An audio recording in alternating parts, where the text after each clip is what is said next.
guitar, and he proceeded to lead a 3-hour hootenanny that still rings joyously in my ears and in my heart. He sang with as much passion in that tiny space as he did when he got the opportunity to perform in Carnegie Hall.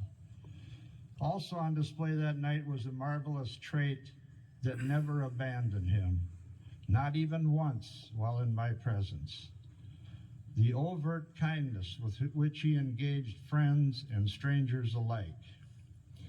And yes, it was on June 9th, 1967, that's 50 years and 5 months ago, that John and Annie were married by my father at the First Lutheran Church in St. Peter. The lovely reception was at the Holiday House and eventually spilled over into the Martells' backyard.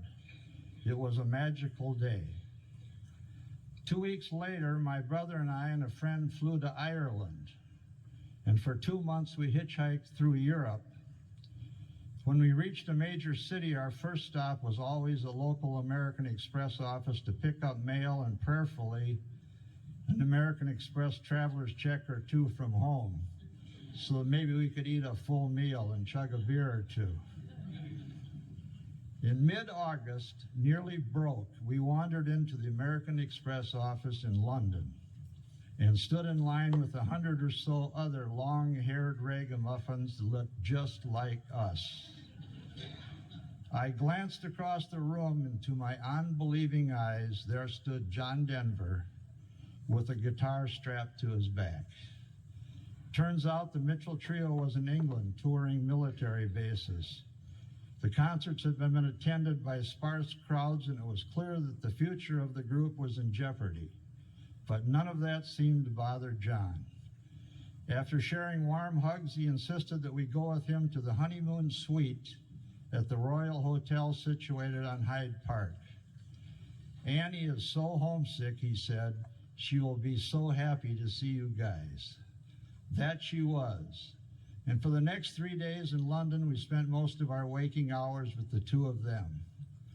Twice he invited us to eat dinner in the hotel dining room, and the 5 of us made a memorable trip to Stonehenge in his rental car. We ate summer sausage and cheese sandwiches, drank Matus wine, and threw the Frisbee over and around those mysterious and mammoth stones. It was after dinner on our last night with them that the subject of money came up. And Annie, with some exasperation in her voice, told John, "We are overdrawn and we are spending money that we don't have." Unalarmed, John explained that he had a credit card and there was nothing to worry about. The credit card was a new phenomenon in 1967. Perhaps that is why he was at the American Express office in the first place, and maybe that is how he was able to stay in the honeymoon suite, and maybe that is how he was able to stay in, rent a car and wine and dine us parasites in the hotel restaurant. Anne tenderly took us aside and asked us to talk to John about going back to school and finishing his architectural degree. With that, nervously, we climbed into the rental car, and for the 3rd night in a row, John gave us a ride back to the hostel where we were staying. From somewhere, perhaps out of an inherent obligation I owed to my 8th grade girlfriend, I mustered the courage and blurted out, "John, what are your thoughts about going back to college and finishing up on a degree if your music career doesn't pan out?" He turned off the ignition. He said he was resigned to the notion that the Mitchell Trio was going to break up, but he was not concerned. "I don't see me as a part of a trio or any other group in the long term," he said. "It's all about groups now. The Beatles, the Stones, the Supremes, the Temptations, and lots of others rule the music scene. Within a year or two, I'm going to go solo. And there is no doubt in my mind that I'm going to make it, and I'm going to make it big. It's my destiny."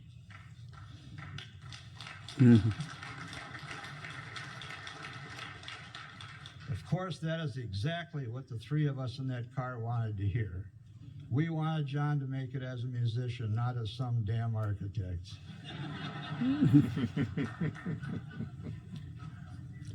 By December of 1968, I was a member of Uncle Sam's Army. Twice while stationed in Washington, D.C., I went to the Cellar Door, a rather posh nightclub on the edge of Georgetown, to see John perform and spend some time with him in his dressing room. His confident demeanor, his musical genius, and that lovely melodic voice never let him down, and he was encouraged by the enthusiastic responses he was receiving from his audiences.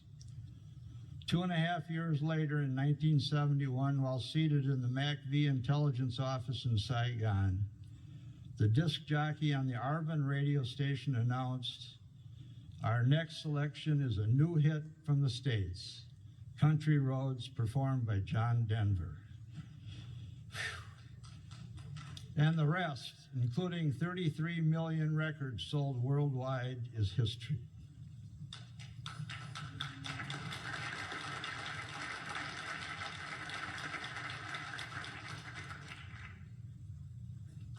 Back home a year later, a friend and I were hired to drive a big fancy Cadillac from Minneapolis to Los Angeles.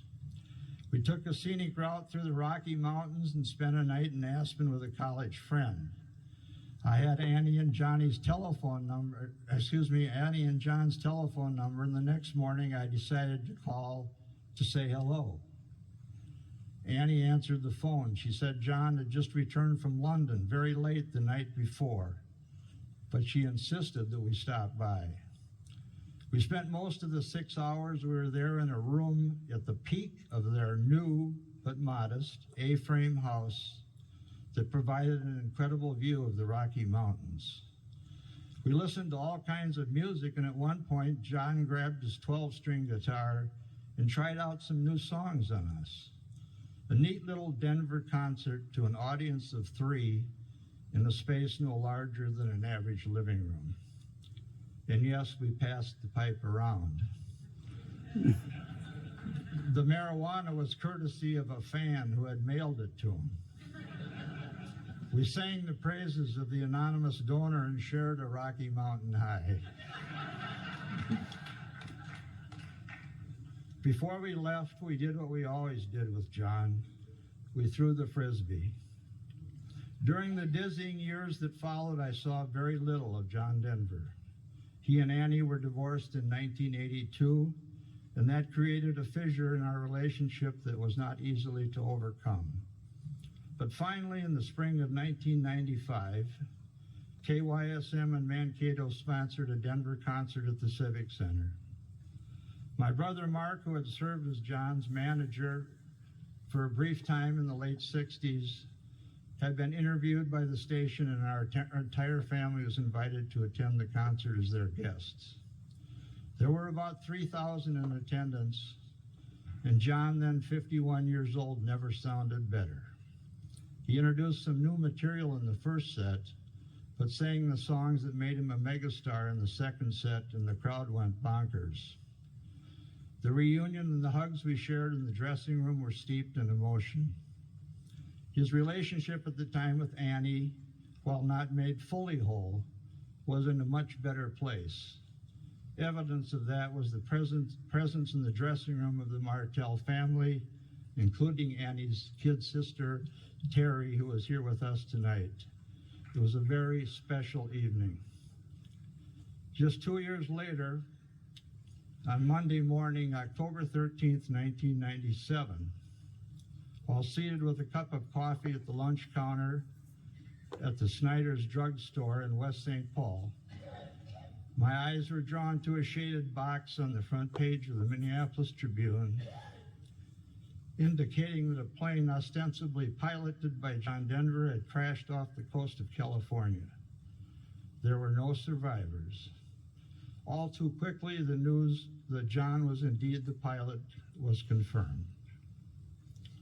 Balancing the sadness that I continue to feel concerning John's premature death are the wonderful and vivid memories of the hours we spent together and the certainty that his music lives on.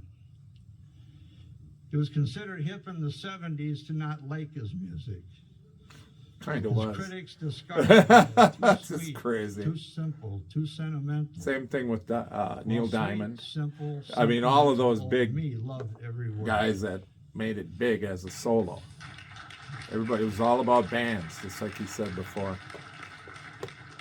In my mind, no one sang a ballad with more purity and depth than John Denver, and I told him that more than Glad he once. made that point. My earthly link with John has been severed, but the sweet, sweet memories of all we shared live on in the crevices of my mind and on the CDs that are spun in my Buick LeSabre. God rest his soul. Thank you. Identify yourself.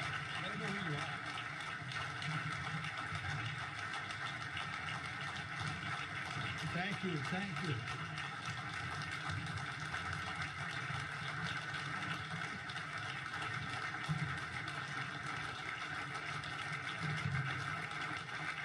Thank you, thank you. Thank you very much. He asked me to identify myself. My name is John Ahlstrom, and I grew up in St. Peter, went to Gustavus. My dad was J. Millard Ahlstrom, who was the minister of the First Lutheran Church in St. Peter. The last time I was here was as a senior in college, and our Phi Alpha fraternity banquet was here, and we did hook slides right across this floor. Thank you.